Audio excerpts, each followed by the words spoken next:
Na madrugada de terça-feira foi aprovado na Câmara o novo arcabouço fiscal. Por 372 votos a favor e 108 contra, o governo saiu vencedor e o novo arcabouço, que substitui o teto de gastos implementado durante o governo Temer, entra em vigor se apreciado e aprovado pelo Senado, que deverá assim ocorrer. Basicamente, o teto de gastos lá do governo Temer falava que o governo não poderia ter uma despesa superior ao do ano anterior, corrigido pela inflação. Portanto, o crescimento real de despesas acima da inflação era de zero. Nessa nova configuração, um governo que, obviamente, prega um aumento do gasto público para não apenas se financiar, mas, obviamente, tentar se manter no poder dessa maneira, como eles sempre deixaram claro que fariam, eles precisavam de um novo arcabouço. Claro que eles falam na narrativa que a conta não fechava, etc e tal, mas o novo arcabouço basicamente fala o seguinte, que o governo pode gastar agora, nesse ano, o mesmo que gastou no ano passado, com um acréscimo de entre 0,6% e 2,5% além da inflação. Portanto, a gente passa a ter um crescimento da despesa real, acima da inflação. E aí que está um dos grandes perigos. A trajetória da dívida brasileira continuará crescendo.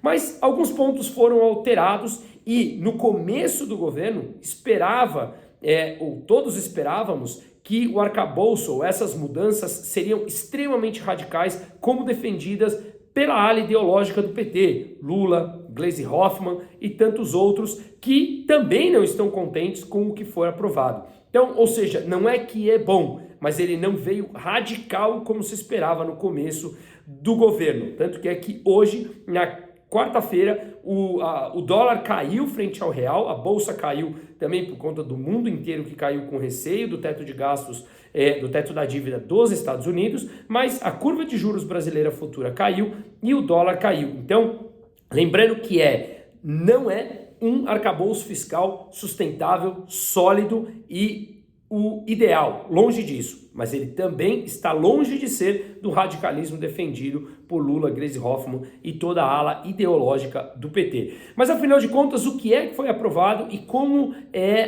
quais são os pontos dessas conclusões finais como um todo que cuida do endividamento público brasileiro? Vamos lá, estou olhando aqui ao lado porque eu anotei são algumas mudanças importantes que eu quero deixar claro, então deixo aqui, anotei para eu não me perder no meio de todas essas mudanças que foram aprovadas, tá? Bom, na regra original, como eu falei, o governo ele pode gastar, não no teto de gasto, na regra original já do novo arcabouço fiscal, tá? O governo pode gastar 70% da receita do governo no ano anterior. Então, se ele receitou 100, se ele tem 100 de receita, ele pode gastar até 70% disso como despesa. Esse já é um ponto interessante que limita um pouco o governo, tá?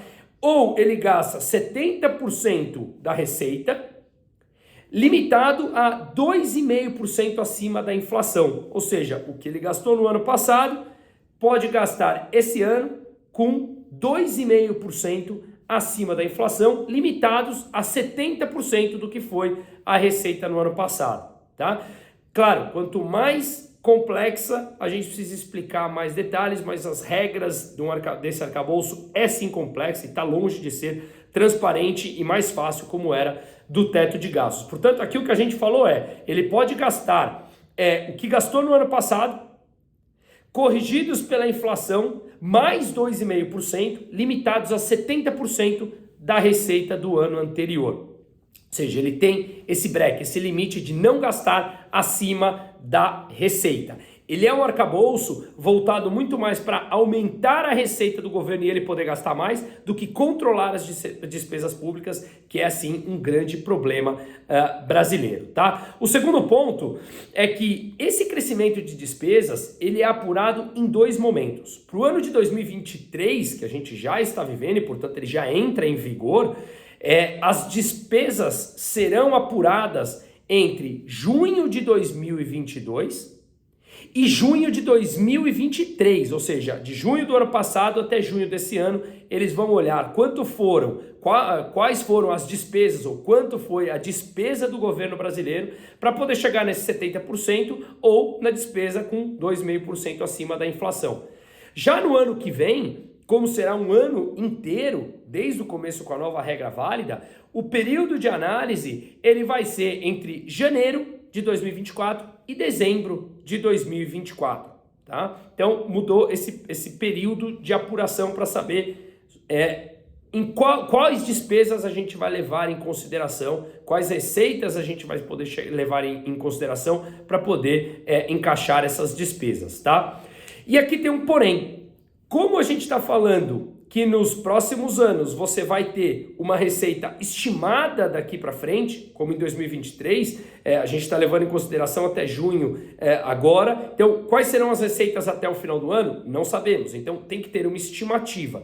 Se essa estimativa for negativa, o saldo de despesa do ano seguinte será deduzido do limite de 2025. Portanto, se o governo estimar uma receita e essa receita acabar sendo menor do que ele pressupôs agora e ele acabou gastando mais, ele vai ter que reduzir o limite do próximo ano lá em 2025. Agora, se essa diferença for positiva, ele pode incorporar essas despesas por crédito adicional, tá?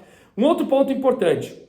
Se o governo tiver resultado positivo, resultado primário positivo, ou seja, ele ter uma arrecadação menor ou maior do que as suas despesas, ou seja, um resultado positivo, um superávit, ele pode usar 70% desse resultado positivo em obras inacabadas ou em andamentos, no limite de 0,25% do PIB do ano anterior. Então, quanto ele pode, se ele tem um resultado positivo de 10, ele pode usar 70% desses 10, 7, limitados a 0,25% do PIB do ano anterior. Então, ele coloca freios, ele limita aonde o governo e como o governo pode gastar. Um outro ponto importante é que agora o governo ele pode contingenciar, reter uma parte das receitas até o limite de 25%, e ela tem que ser linear. Antes o governo, sem essa alteração que foi aprovada na Câmara, o governo poderia contingenciar os valores sem dar nenhum tipo de justificativa. E aí, obviamente, quando ele contingencia, ele guarda, isso é incorporado para um resultado positivo, e ele poderia dizer que ele contingenciou, não investiu onde deveria, e ele teve uma sobra de caixa para atingir o seu resultado positivo. Agora, também foi imposto um gatilho, um freio. Ele contingencia até o limite de 25%. E as despesas discricionárias, ou seja, aquelas despesas não obrigatórias do governo, elas vêm de forma linear. Ou seja, o contingenciamento ele tem que ocorrer, se ocorrer, na mesma proporção que contingenciamento de investimentos, gastos com a máquina pública e emendas parlamentares. Os deputados, eles fizeram pressão para aprovar esse detalhe, porque assim as emendas não seriam mais prejudicadas em caso de contingenciamento. Como o governo antes, sem essa mudança, ele poderia simplesmente contingenciar, ele poderia guardar o dinheiro, não distribuir emendas para os parlamentares, e isso incorpora no resultado positivo, mostrando que o governo gastou menos e fazer o seu jeitinho ali. Mas agora, se ele tiver contingenciamento, se ele guardar esse dinheiro, tem que ser na mesma proporção que emendas parlamentares e gastos com a máquina pública e com investimentos. Então, ele corta de tudo, corta da emenda dos parlamentares, mas corta nas outras frentes também na mesma proporção, tá? Um outro ponto importante é a redução do pisos de investimento a 0,6% do PIB a cada ano. Levando em consideração o PIB do ano passado, isso daria mais ou menos 64 bilhões de reais. O que a gente está falando aqui? Que o governo pode reduzir o piso de investimentos, ele pode investir, o piso mínimo que ele tem que investir é 0,6% do PIB, que dá mais ou menos 64, 65 bilhões. Antes dessa votação, já no arcabouço, mas no primeiro momento que o Haddad tinha apresentado, ele tinha a obrigatoriedade de ter um piso de investimentos de 0,8% corrigido pela inflação. Isso daria mais ou menos quase 90 bi. Ou seja, agora ele pode não mais 0,8% corrigido pela inflação, mas sim 0,6% do PIB. Portanto, ele pode também diminuir o piso de investimentos e aí acabar gastando menos, tá? Esse aumento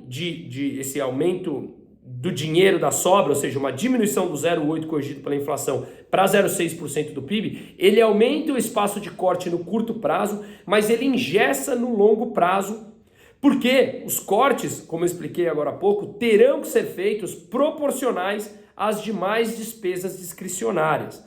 Então, a gente vê que o orçamento ele vai ficando mais engessado no longo prazo, quando você tem que atrelar essa diminuição dos investimentos, inclusive em 0,6% do PIB, no longo prazo você tem que atrelar isso ao corte das outras despesas, portanto, ele engessa mais o orçamento já engessado brasileiro no longo prazo, tá? Outro ponto importante, maio, setembro e fevereiro, o governo, o ministro da Fazenda, ele é obrigado a evidenciar os números da dívida pública no Congresso e no cumprimento da meta. Ele é obrigado a mostrar, explicar no Congresso como está indo a trajetória da dívida e como está indo o seu trabalho, no sentido de está guardando mais dinheiro, não está gastando mais, enfim, ele tem que dar alguma explicação. 3 vezes ao ano. O outro ponto importante é o que ficou chamado de regra antipedalada. Ou seja, o governo não pode mais, por meio de lei de diretrizes orçamentárias da LDO, excluir despesas da meta do cálculo do resultado primário. O que é o resultado primário? É o que o governo arrecada menos o que ele gasta, excetuando a despesa com juros. Ou seja, o que ele receita e o que ele teve de gasto. Ele não pode mais simplesmente excluir das despesas dele alguma coisa para, digamos, maquiar o cálculo, como foi feito no governo da Dilma. Por isso que ficou chamada de regra antipedalada. Ele não pode mais simplesmente excluir por da lei de diretrizes orçamentárias algum tipo de despesa. Outro ponto importante, o Fundeb, o Fundo da Educação Básica, ele fica dentro do limite da despesa do teto. O gasto com o Fundeb, ele fica dentro do limite do teto da dívida e não fora, que poderia ser um gasto adicional, tá? Essas mudanças todas, elas evidenciaram uma aproximação entre Lira, o presidente da Câmara, e o Pacheco, o presidente do Senado, nas pautas econômicas, que os dois já falaram abertamente que não retrocederão no marco do saneamento, como o governo Lula radical gostaria de retroceder. Eles não permitirão, segundo consta, que o governo retroceda na autonomia do Banco Central, que é um outro ponto extremamente importante. E isso daria mais tranquilidade para que a próxima reforma, a tributária, seja não apenas pautada, mas sim votada ainda no primeiro semestre. Veremos, deputados do PT falaram que já fizeram muito esse semestre, então que ficaria para depois, como tudo no Brasil é democrático, não me surpreenderia, tá? E lembrando a fala do Roberto Campos Neto, presidente do Banco Central brasileiro, em que ele falou que não há uma relação mecânica entre a aprovação do arcabouço fiscal e uma queda dos juros. Isso ocorre porque o mercado começará a interpretar, ou os juros só cairão se o mercado começar a interpretar, que o risco brasileiro, o risco da dívida pública brasileira melhorou. Se o risco da dívida pública melhorar, portanto o risco brasileiro melhora, e aí sim as curvas de juros futura, negociado por livre oferta e demanda no mercado, começa sim a cair, precificar que os juros no Brasil têm espaço para cair, mas lembrando que o Banco Central já mostrou claramente que a meta de inflação no Brasil não deverá ser mexida, mas que o núcleo da inflação, ou seja, o número de inflação retirados, o preço de alimentos e energia, que são os componentes mais voláteis, ainda continuam bastante acima da projeção, ainda preocupam. Portanto, há tempo para se manter a taxa de juros num patamar como está e não cair. O que o Banco Central falou, Roberto Campos Neto, é que essa aprovação do arcabouço não significaria já de forma mecânica, de forma automática, uma queda na taxa de juros brasileira na Selic. Resumindo tudo isso aqui, na minha opinião, O arcabouço, como foi aprovado, ele é melhor do que ele foi apresentado inicialmente pelo Haddad, porém, ele leva em considerações mais premissas para aumento de receita do que de despesa. O governo precisa buscar aumentar receita para poder encaixar essas despesas. Ele não está olhando em corte de despesa, que é a maior preocupação brasileira. Ele não vai reduzir a dívida no médio e no longo prazo. Como eu falei no começo, ele não joga a situação crítica ao extremo, mas ele não controla nos próximos anos e a dívida deverá continuar crescendo frente ao PIB. Isso será uma matemática como um todo e está bastante evidente nos números como foram apresentados, tá? O que esse arcabouço mostrou, ele tem um reajuste real de uma base já dilatada de despesas do governo pela aprovação da PEC da transição lá no começo do governo Lula, que aprovou 200 bilhões de gastos. Ele está levando em consideração um orçamento já com esses 200 bilhões. Então ele já chega com uma base dilatada de mais despesas. Então isso não conterá a dívida brasileira frente ao PIB no médio e no curto prazo. Como o governo contará com a volta do PIS e da COFINS nas gasolinas, do imposto que foi zerado durante o último governo, agora voltará a ser tributado PIS e COFINS, portanto o governo terá automaticamente um aumento dessa receita. E isso faz com que, nesse curto prazo, essa receita aumente pelo fato de ter a volta do imposto. E aí, consequentemente, o governo aumentará essa tua despesa. Se a receita cresce, ele tem até aquele limite de 70%, ou a despesa do ano passado, corrigida pela inflação, mais 2,5%. É bem provável que isso dê espaço para o governo gastar 2,5% acima da inflação e, portanto, a gente conhece, sabendo o DNA desse governo, óbvio, ele vai gastar 2,5% acima da inflação e isso será mais difícil ainda de conter a inflação. O foco principal desse arcabouço é que é necessário subir a receita e estimamos entre 100 e 150 bilhões de reais para fechar a conta. Ou seja, o governo já está contando com uma receita que ele não sabe de onde virá, terá que vir de aumento de impostos entre 100 e 150 bilhões de reais. Isso representa entre 1 e 1,5% do PIB brasileiro. É complicado porque desde 2011 a receita brasileira cresce mais ou menos um pouco acima de 1%. E eles estão estimando que essa receita tem que crescer entre 6 e 7% nesse ano e nos próximos anos. Como? Com o mundo entrando numa recessão, com a China com dados mais complicados e, portanto, a China, que é o maior parceiro comercial do Brasil, acaba comprando menos, não só do Brasil, mas do restante do mundo. E, portanto, o mundo com juros mais altos em todos os países, você freia a economia. O que eles estão fazendo é que eles estão superestimando as receitas e subestimando as suas despesas. Sim, foi muito melhor do que o apresentado inicial. Está longe de ser ideal e está longe de ser do radicalismo da ala ideológica de Lula e da Gleisi. Então, dentre o governo gastão que nós temos e zero responsável, foi um arcabouço até que dentro da razoabilidade aprovado. Isso não significa que seja bom, nem que seja positivo. Foi algo longe do radicalismo e isso a gente tem que cobrar de perto, porque sem dúvida nenhuma esse governo vai achar como um jeitinho aqui e jeitinho acolá, como é a maneira brasileira, de continuar incrementando cada vez mais as suas despesas até que a dívida brasileira continue crescendo e isso impacta na economia como um todo, no meu, no seu, no nosso bolso, porque o resultado final é sempre uma inflação mais alta.